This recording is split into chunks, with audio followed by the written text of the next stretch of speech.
Dá sa po nevere ešte niekedy veriť? To sa ma opýtala klientka, čo prišla za mňou po nevere svojho manžela. A vieš, čo som jej povedala? Dá. Áno, je to možné. A môžem to povedať nielen ako niekto, kto bol psychologičkou 8 rokov, ale ako niekto, kto si tým sám prešiel.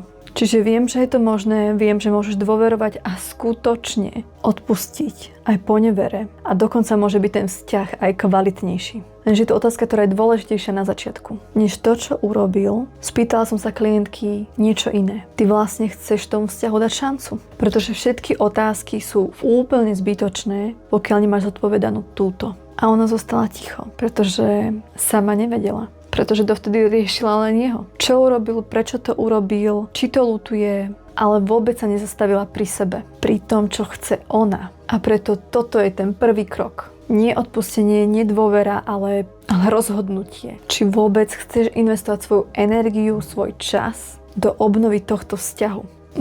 Možno to znie zvláštne, ale po nevere sa ženy často sústredia tak veľmi na partnera, čo on urobil, čo robí, ako to robí, že úplne zabudnú na seba. Čiže ak sa ťa to týka, a ja viem, že to je hrozne zraňujúce, tak skús dať fokus od neho na chvíľku preč a spýtaj sa, čo vlastne potrebujem ja, čo vlastne chcem ja.